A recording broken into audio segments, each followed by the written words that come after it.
everybody, it's day 7. I'm trying to raise my rating from 0 to 2000 within 30 days, and today I want to explain you how to do a good plan in chess.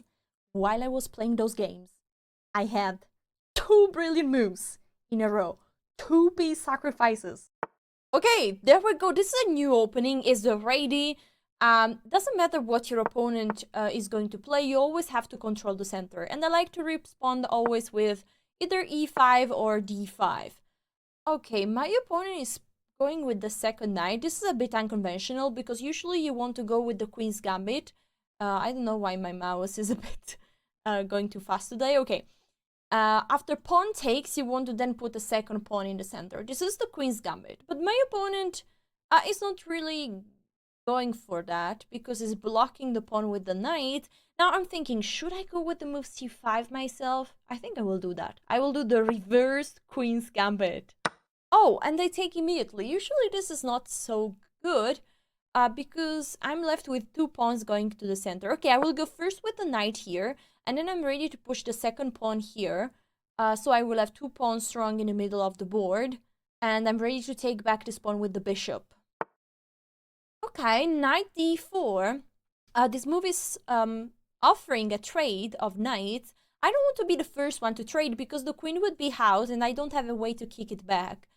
Usually, I really love this suggestion. Don't be the first one to trade. I want to show you this knight, the knight that got traded, made 1, 2, 3 moves. Instead, my knight just moved once.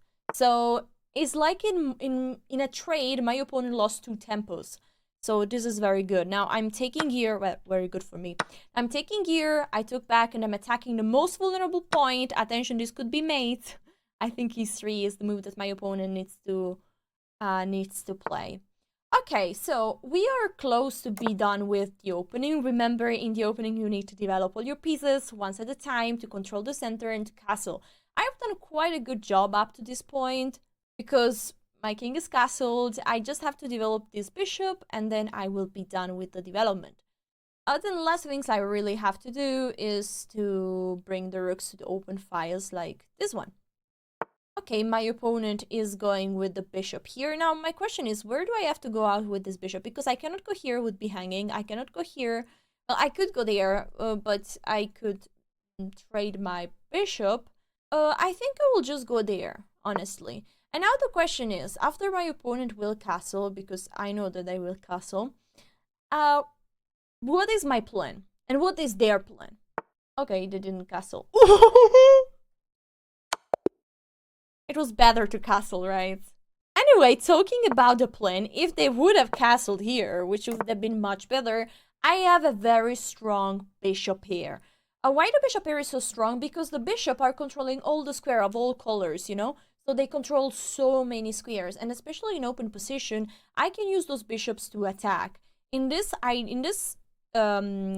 precise situation, I want to exploit the fact that I can have more space by playing the move e4. The bishop has to go back. Then I can bring this bishop here back, maybe queen e5, and try to start an attack.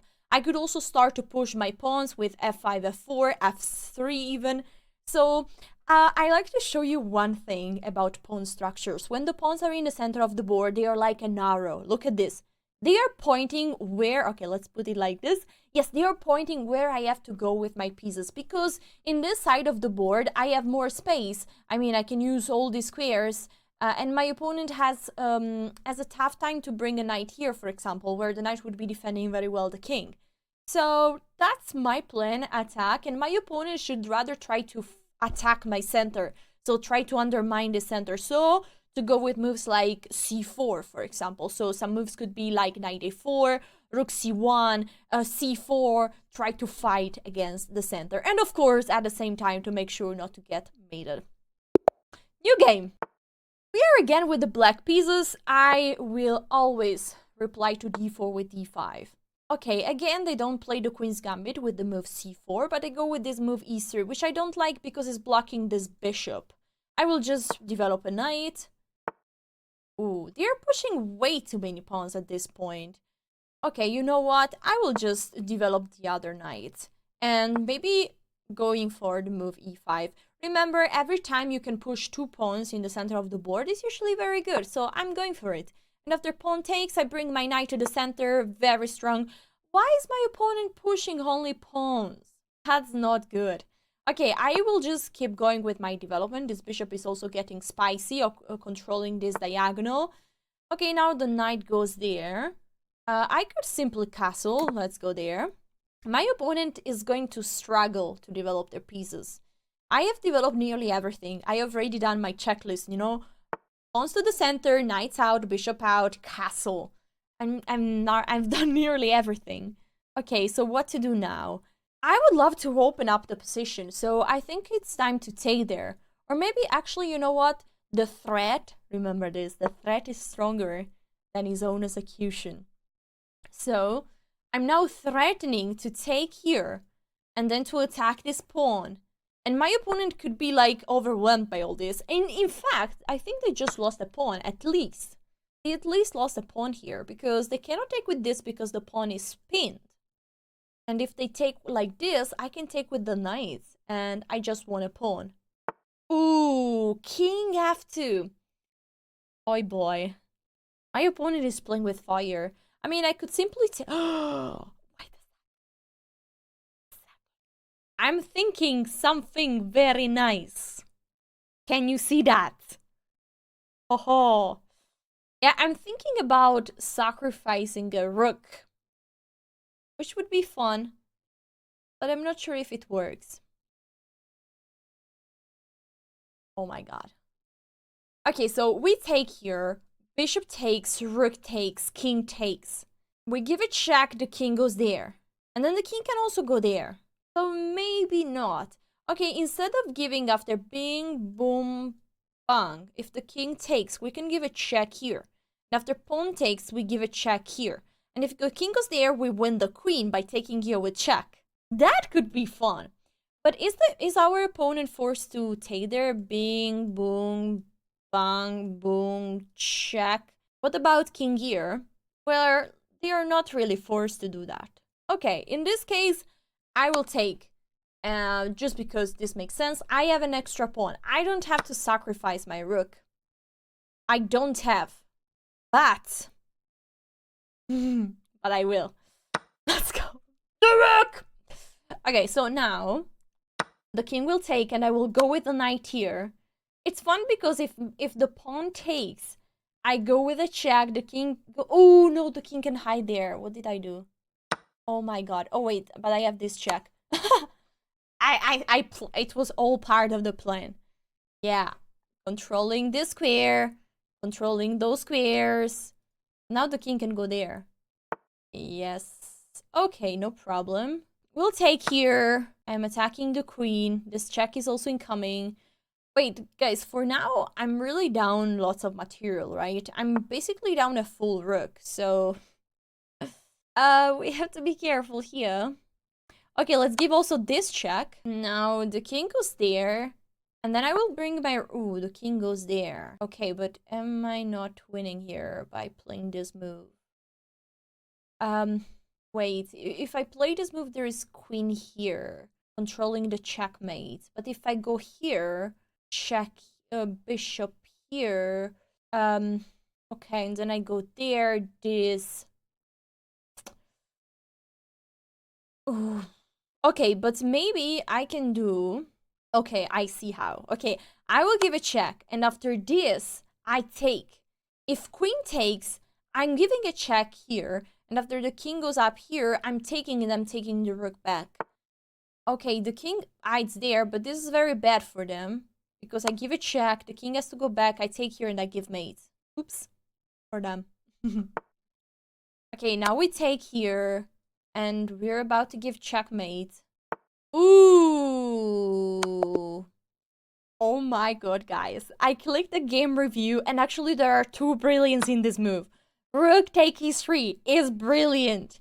And after this, knight g4 is again brilliant. So the double sacrifice is insane. Okay, that's so beautiful. So this check is a great move.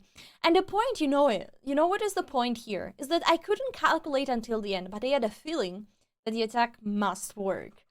Now, it's hard to, like, say what this feeling is, but it feels like my pieces are so much stronger that it must work. Look at this rook. Look at this other rook. Okay, I will do them in yellow. And the knight, they're just not playing. It's like if my opponent is playing with -13. Instead, all my pieces are active. All my pieces. I mean, the rook is not yet playing, but is ready to jump in case it's needed. Okay, that's amazing. Actually, here I made a small mistake with this move check. The best move here is 95. This is crazy. The knight is just going towards e3, and then I can play slow rook e. Wow, that's crazy. But it was an amazing game. I hope you enjoyed. Let's move on. Oh, finally we have the white pieces. We play e4, e5, bring the knight out. Okay, let's play knight, bishop c4.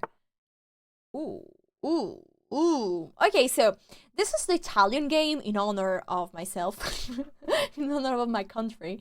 And my opponent is playing the anti-fried lever, meaning that after knight f6, I could go with the knight there, and they're probably scared of the fried lever, so they want to avoid it immediately and go with this move. But there is a problem because they are not developing a piece. So what I will do here is to castle immediately, and then I want to open up the center as fast as possible. So probably I will go with moves like d4. Ooh. What about not going out with the queen too early? Did my opponent forget about this rule? I think it's time to open up the center, d4, just smash it in. When your opponent is not developing and the king is stuck in the middle of the board, what is this move? You have to try to open up the position. Okay, now, if I take, they want to take, I take, they take. Doesn't seem like a good deal. Actually, I think like after pawn takes, they take with the knight. I mean, I have to think because I could already win a piece after bing, boom, bang, bishop back, and I have e5. Do you see this? All the trades. The problem is that the bishop here is also attacking this pawn and also having the possibility to give a check there, which is the strongest move, probably. I mean, I could honestly take there, but I think also going with the knight out is good. So if I go with the knight out and they take, I can push, bing, and now, okay, I'll just do this move. I just do this move because it's exploiting the fact that the queen is there. My knight will go here with tempo, and this is very nice. Okay, now my opponent is finally developing their pieces and controlling the square. So this knight e7 is a good move. Okay, I think I can still go with the knight here. I'm attacking the queen, and after knight takes, I'm taking with the pawn, attacking the knight, and the e-file is opened up. Now the knight has to move, and I'm taking here next. And if my opponent is not careful, for example, if they go to the side of the board, they might lose a piece just really quick. Okay, they went there. I think this is very solid. But still, I mean, I'm taking there. My opponent has to take. Now, I can take... I'm thinking what's the best move, if I should go for this one. Okay, no, I'll take there. I have the bishop here in such an open position. This is very good. In case you might say what is an open position is where the center is not blocked by the pawns. So the bishops are having nice diagonals to be in, and those bishops are really strong. Now this queen is feeling really uncomfortable there in the center of the board. I think I could play the simple move rook e1, attacking the queen. And now I will play also another simple move. I mean, wait, maybe I have just d6. Oh my god, d6 is just winning. No, it's not winning. It's not winning, but it's very good. Yeah, I love this move. This is a smart move, for real. Because I'm sacrificing a pawn, and that's it. I'm giving away the pawn. My opponent can take either with the pawn or with the queen. And the point is that I'm avoiding that this pawn is pushed. And so my opponent can bring out the piece. This is an advanced move. I'm giving away a pawn because I want this bishop to stay at home forever. Or at least for a very long time. Now I will also play queen e2. Because I say, my opponent, you are not going to castle. Because if they castle, I'm taking here. And I want a piece. So my opponent cannot move anything. They cannot develop this. They cannot push this pawn because I simply captured. This knight is pinned. The queen needs to protect this knight. The rooks, well, the rooks can move a little bit, but not much. So, this is very ugly. Okay, now they sacrificed the pawn. They gave the pawn back. This is usually a very good strategy to try to give back material in order to try to breathe a little bit. The problem is that this is not solving the major problems problems of my opponent. Now, I have a check here that looks already quite nice. I'm not sure if I have to do, though. Maybe I can simply develop this bishop here or there with the idea to go there. The point is that my next, my opponent's next move is going to be bishop e6. And then they're ready to castle. So I want to be fast here. Okay, but I will develop, actually. I will develop here, because if they go there, then I'm in time to give this check. Okay, doesn't matter. Now I'm in time to give this check, because I think like the best move against this check is to go back with the bishop. So it was very smart to add this move. So my opponent had to move the bishop once and now twice. Now I take here, I'm attacking the rook, I'm attacking this, and my bishop is ready to join the party. Okay, I see some nice things here. What should I play? I could play bishop here, attacking the queen. Looks nice, for real. Looks really good, because I'm attacking the queen, and also this knight is protected then just by the king. And I could sacrifice the rook again, which would be really fun, really nice, fancy. Okay, queen there, and now I play just a very little move. Queen c7, but with a big plan. Ooh, no, I wanted to sacrifice the rook. Come on. The big plan was, by the way, to sacrifice the rook, and after king takes, to bring the other rook. And now this bishop is pinned, and after the king moves, I'm taking here, and it's going to be checkmate. Okay, they castled. I'm just taking the free piece here, I guess. Now they are threatening mate, which is not really mate, because this bishop is anyway protecting, so I don't even have to worry about that. I think I will simply take there. No, what am I talking about? I was about to blunder, honestly. Okay, let's just bring the rook to the action. It was possible to take there, by the way, because after rook takes, bing, boom, bang, boom. It's true, I lost a piece, but I take it back immediately. It was possible, but why? Why to do that?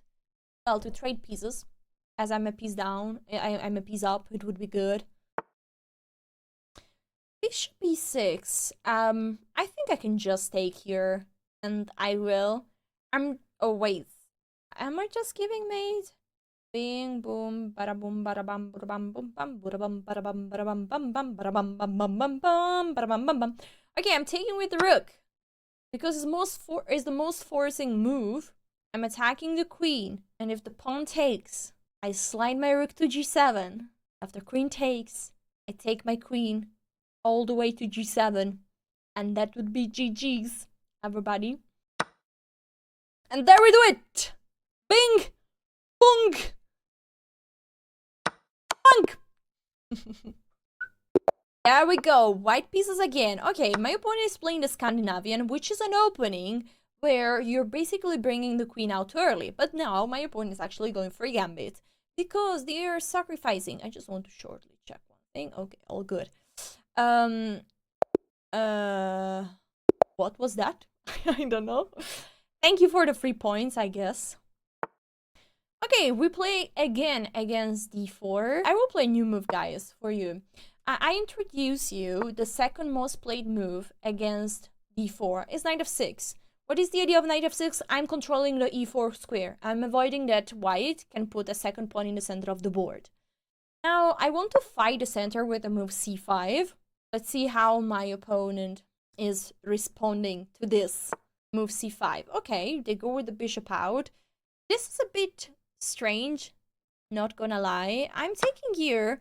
I'm saying, what are you doing now? Going out with the queen? Okay, but now I go out with the knight. I'm attacking the queen. I won a tempo. And I'm also going to make this move with tempo. Remember, what does it mean to make a move with tempo? When you make a move and you attack with a piece of less value, a piece of higher value, then you move with tempo. So this knight is moving out with tempo because now the queen has to move again. So it's basically if your opponent is losing a move. So it's like great. And now we develop, my opponent has to move the queen again, and then we push this pawn, attacking here, and my opponent has to move the bishop again. So that's really good.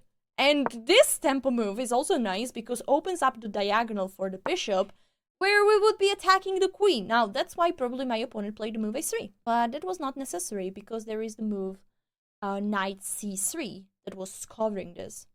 And they just resigned. Well, I won a piece really quickly there. So they resigned, but I want a bit more resilience from my opponents. You fight more, do more, fight until the end. Okay, g6, we are in the field order. So what do we have to do here? You have to go with the pawn in the center. Every time you can do that, I suggest you to do that.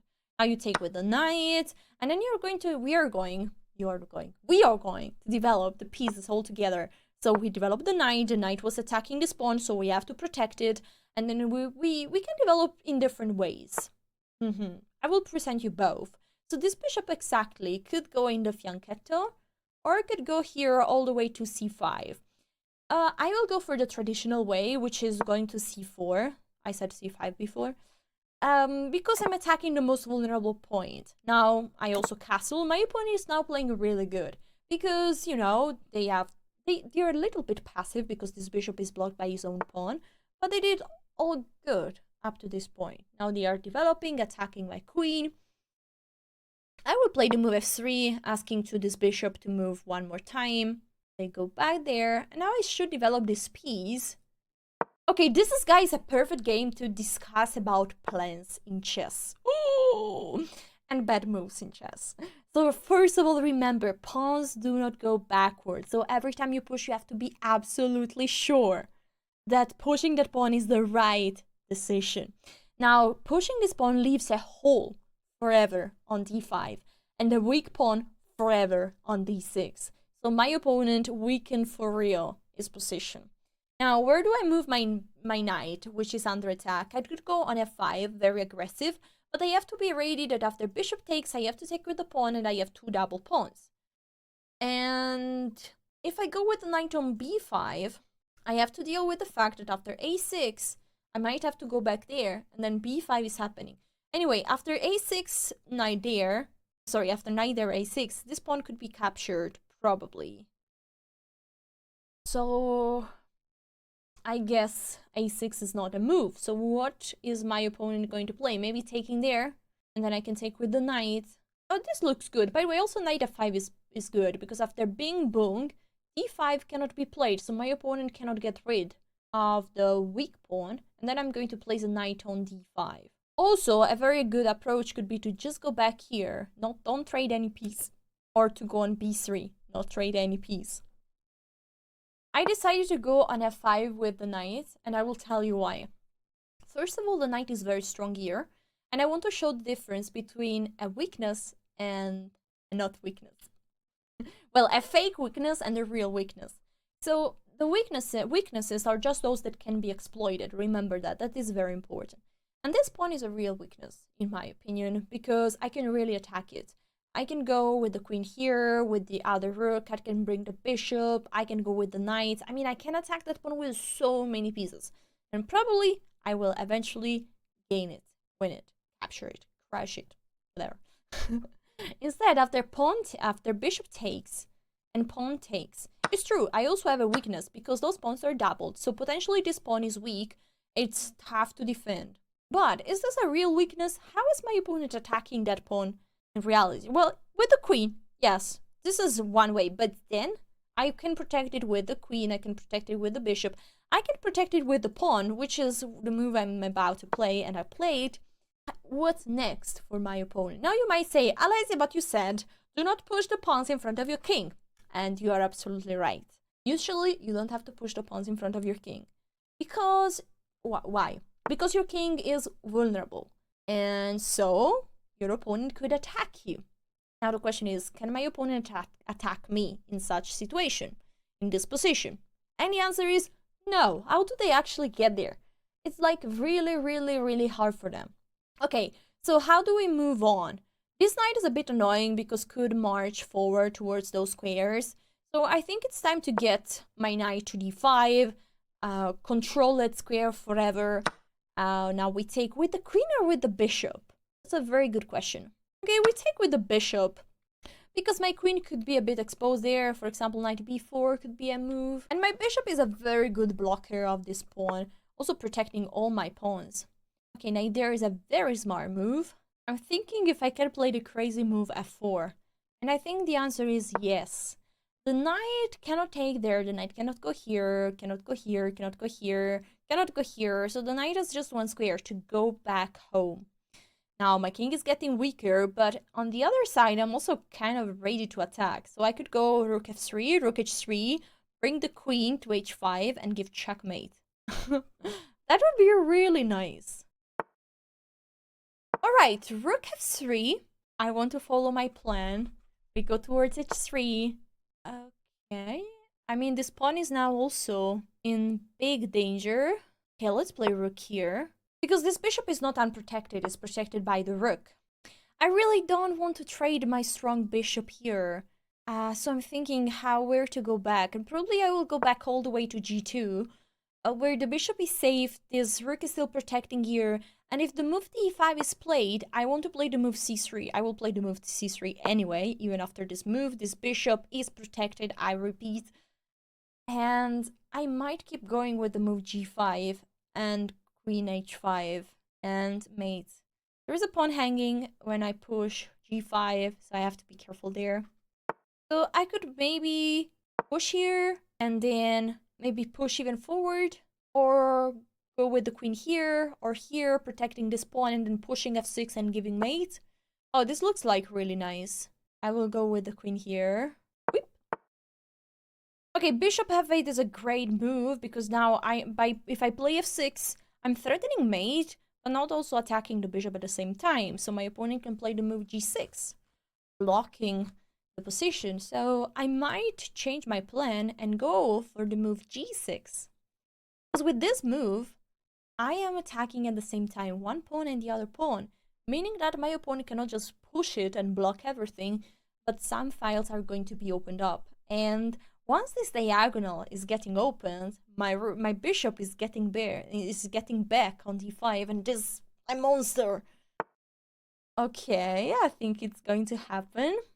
I mean, I'll just stay here. This is a fork, and if my opponent takes with the queen, is a big problem for them.